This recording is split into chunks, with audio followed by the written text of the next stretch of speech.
Hat trick ಅನ್ನ ಬಾರಿಸಲಿಕ್ಕೆ ಪ್ರಧಾನಿ ನರೇಂದ್ರ ಮೋದಿ ಅವರ ನೇತೃತ್ವದ ಬಿಜೆಪಿ ಪದ್ಮ ವ್ಯೂಹವನ್ನ ರಚನೆ ಮಾಡಿದೆ.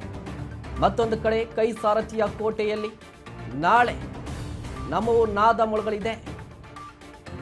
ಖರ್ಗೆ ಕೋಟೆಯಿಂದಲೇ ನಾಳೆ ಶಂಖನಾದವನ್ನ ಮೊಳಗಿಸುತ್ತಾರೆ ಪ್ರಧಾನಿ ನರೇಂದ್ರ ಮೋದಿ ಅವರು. ಕರ್ನಾಟಕವನ್ನ ಗೆಲ್ಲೋದಕ್ಕೆ ಬಿಜೆಪಿಗರು ಈಗಾಗಲೇ ಮಾಸ್ಟರ್ ಪ್ಲಾನ್ ಅನ್ನು ಕೂಡ ಹಾಕೊಂಡಿರುವಂತದ್ದು ಮೈತ್ರಿಯ ಮೂಲಕ.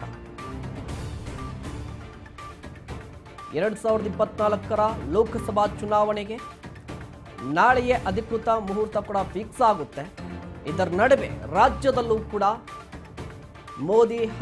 ಮೋದಿ ಹವಾ ಜಾಸ್ತಿ ಆಗಲಿದೆ. ಕಾರಣ ಏನಂದ್ರೆ ನಾಳೆ ಖರ್ಗೆ ಕೋಟೆಗೆ ಪ್ರಧಾನಿ ನರೇಂದ್ರ ಮೋದಿ ಅವರು ಆಗಮಿಸುತ್ತಾರೆ. ಅಲ್ಲಿ ಅಧಿಕೃತವಾಗಿ ಬೃಹತ್ ಸಮಾವೇಶವನ್ನು ನಡೆಸ್ತಾರೆ. ಅದಾದ ನಂತರ ಸಾರ್ವಜನಿಕರನ್ನ ಉದ್ದೇಶಿಸಿ ಮಾತನಾಡ್ತಾರೆ. ಆ ಮೂಲಕವಾಗಿ ಎಐಸಿಸಿ ಅಧ್ಯಕ್ಷರು ಮಲ್ಲಿಕಾರ್ಜುನ ಖರ್ಗೆ ಅವರ ನೇತೃತ್ವದ ಕಾಂಗ್ರೆಸ್ಗೆ ಅವರ ತವರು ಜಿಲ್ಲೆಯಿಂದಲೇ ಒಂದು ಸಮರವನ್ನ ಸಾರುವ ನಿಟ್ಟಿನಲ್ಲಿ ಬಿಜೆಪಿ ಪ್ಲಾನ್ ಅನ್ನ ಹಾಕೊಂಡಿರುವಂತದ್ದು. ಹಾಗಾದ್ರೆ ಕಲಬುರಗಿಯಲ್ಲಿಯೇ ಯಾಕೆ ಅನ್ನುವ ಪ್ರಶ್ನೆ ಕೂಡ ಶುರುವಾಗುತ್ತೆ. ಪ್ರಮುಖವಾಗಿ ಕಲ್ಯಾಣ ಕರ್ನಾಟಕಕ್ಕೆ ಬರುವಂತಹ ಒಂದಿಷ್ಟು ಲೋಕಸಭಾ ಕ್ಷೇತ್ರಗಳನ್ನು ಇಟ್ಕೊಂಡು ಪ್ರಧಾನಿ ನರೇಂದ್ರ ಮೋದಿ ಅವರು ನಾಳೆ ಕಲಬುರಗಿಯಲ್ಲಿ ಒಂದಿಷ್ಟು ಸಮಾವೇಶಗಳನ್ನು ಕೂಡ ಹಮ್ಮಿಕೊಂಡಿರುವಂಥದ್ದು. ಈಗಾಗಲೇ ಬಿಜೆಪಿಯ ನಾಯಕರು ಕೂಡ ಜೆಡಿಎಸ್ ಬಿಜೆಪಿಯ ನಾಯಕರು ಒಟ್ಟಾಗಿ ಲೋಕಸಭಾ ಚುನಾವಣೆಗೆ ಮಾಸ್ಟರ್ ಪ್ಲಾನ್ ಅನ್ನು ಮಾಡಿರುವಂಥದ್ದು. ಕರ್ನಾಟಕದಲ್ಲಿ ಕಾಂಗ್ರೆಸ್ ಅನ್ನ ಸೋಲಿಸಬೇಕು ಅಂತ. ಮತ್ತೊಂದು ಕಡೆ ನಾಳೆ ಕಲಬುರಗಿಗೆ ಆಗಮಿಸುತ್ತಾರೆ ಪ್ರಧಾನಿ ನರೇಂದ್ರ ಮೋದಿ ಅವರು.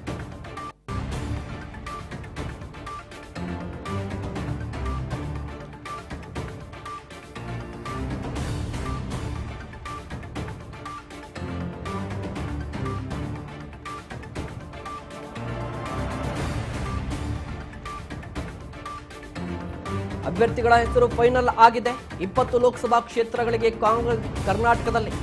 ಈಗ ಪ್ರಧಾನಿ ನರೇಂದ್ರ ಮೋದಿ ಅವರು ಲೋಕಸಭಾ ಸನಿಹದಲ್ಲಿ ರಾಜ್ಯಕ್ಕೆ ಭೇಟಿಯನ್ನ ಕೊಡ್ತಾ ಇದ್ದಾರೆ.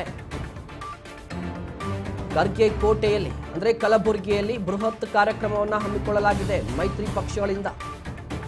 ಎನ್ವಿ ಕಾಲೇಜು ಮೈದಾನದಲ್ಲಿ ಬೃಹತ್ ವೇದಿಕೆ ಕೂಡ ಸಿದ್ಧವಾಗಿರುವಂಥದ್ದು. ಮಧ್ಯಾಹ್ನ 1 ಗಂಟೆಗೆ ವಿಶೇಷ ವಿಮಾನದ ಮೂಲಕ ಕಲಬುರಗಿಗೆ ಆಗಮಿಸುತ್ತಾರೆ ಪ್ರಧಾನಿ ನರೇಂದ್ರ ಮೋದಿ ಅವರು. ಅಲ್ಲಿಂದ ಸೇನಾ ಹೆಲಿಕಾಪ್ಟರ್ ಮೂಲಕ ಮಧ್ಯಾಹ್ನ 1:20ಕ್ಕೆ ಕಾರ್ಯಕ್ರಮಕ್ಕೆ ಬರ್ತಾರೆ. ಅಲ್ಲಿಗೆ ಲೋಕಸಭಾ ಚುನಾವಣೆಗೆ ಕೆಲವೇ ದಿನಗಳು ಬಾಕಿ ಇರುವಂತಹ ಸಂದರ್ಭದಲ್ಲಿ ಪ್ರಧಾನಿ ನರೇಂದ್ರ ಮೋದಿ ಅವರ ದಂಡಯಾತ್ರೆ ಆರಂಭವಾಗಿದೆ. ಅದು ಕೂಡ ದಕ್ಷಿಣ ಭಾರತಕ್ಕೆ ಸಂಬಂಧಪಟ್ಟಂತೆ. ಈಗಾಗಲೇ ಉತ್ತರ ಭಾರತದಲ್ಲಿ ಪ್ರಧಾನಿ ನರೇಂದ್ರ ಮೋದಿ ಅವರು ಸಾಕಷ್ಟು ಸಮಾವೇಶಗಳನ್ನು ನಡೆಸಿಕೊಂಡು ಬರ್ತಾ ಇದ್ದಾರೆ. ಈ ಬಾರಿ ಟಾರ್ಗೆಟ್ ಇರುವಂಥದ್ದು ಬಿಜೆಪಿಯದು ದಕ್ಷಿಣ ಭಾರತದಲ್ಲಿ ಅತಿ ಹೆಚ್ಚು ಲೋಕಸಭಾ ಕ್ಷೇತ್ರಗಳನ್ನು ಗೆಲ್ಲಬೇಕು ಅಂತ.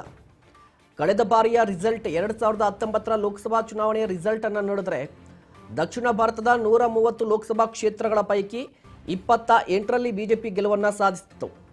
ಆದರೆ ಈ ಬಾರಿ ಅಟ್ಲೀಸ್ಟ್ 80 ಲೋಕಸಭಾ ಕ್ಷೇತ್ರದಲ್ಲಿ ಗೆಲುವನ್ನ ಸಾಧಿಸಬೇಕು ಅಂತ ಬಿಜೆಪಿ ಪ್ಲಾನ್ ಅನ್ನು ಹಾಕೊಂಡಿರುವಂಥದ್ದು. ಇದೇ ಕಾರಣಕ್ಕಾಗಿ ಪ್ರಧಾನಿ ನರೇಂದ್ರ ಮೋದಿ ಅವರು ನಾಳೆಯಿಂದ ಅಧಿಕೃತವಾಗಿ ದಕ್ಷಿಣದ ದಂಡಯಾತ್ರೆಯನ್ನ ನಡೆಸ್ತಾರೆ. ಕಲಬುರಗಿಯಲ್ಲಿ ಮೊದಲು ಬೃಹತ್ ಸಮಾವೇಶವನ್ನು ನಡೆಸ್ತಾರೆ. ಅಲ್ಲಿ ರೋಡ್ ಶೋ ಕೂಡ ಇರುತ್ತೆ. ಅದಾದ ನಂತರ 19ನೇ ತಾರೀಕು ಮತ್ತೊಂದು ಹಂತದ ಸಭೆ ಇರುವಂಥದ್ದು. ಹೀಗೆ ಪ್ರಧಾನಿ ನರೇಂದ್ರ ಮೋದಿ ಅವರು ಕೂಡ ಸಿಂಗಲ್ ಸೋಲ್ಜರ್ ಆಗಿ ಅಂದರೆ ಪ್ರತಿ ಬಾರಿಯಂತೆಯೇ 2014 2019ರಂತೆ ಈ ಬಾರಿಯೂ ಕೂಡ ಮತ್ತೊಮ್ಮೆ ಮೋದಿ ಅಂತ ಪ್ರಚಾರವನ್ನು ಆರಂಭಿಸಿರುವಂಥದ್ದು. ಈಗಾಗಲೇ ಬಿಜೆಪಿಯ ನಾಯಕರು ಒಂದು ಸ್ಲೋಗನ್ ಅನ್ನು ಬರೀತಾ ಇರುವಂಥದ್ದು ಮತ್ತೊಮ್ಮೆ ಪ್ರಧಾನಿ ನರೇಂದ್ರ ಮೋದಿ ಅಂತ. ಅಬ್ ಕಿ ಬಾರ್ 400 ಪಾರ್ ಅಂತ ಹೇಳ್ತಿದ್ದಾರೆ.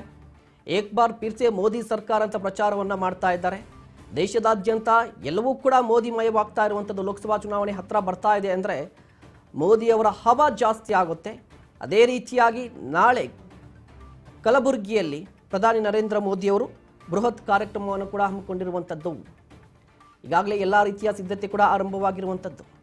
ಜೊತೆಗೆ 80,000ಕ್ಕೂ ಅಧಿಕ ಆಸನಗಳ ವ್ಯವಸ್ಥೆಯನ್ನು ಕೂಡ ಮಾಡಿದ್ದಾರಂತೆ ಈ ಕಾರ್ಯಕ್ರಮಕ್ಕೆ ಅಂತ.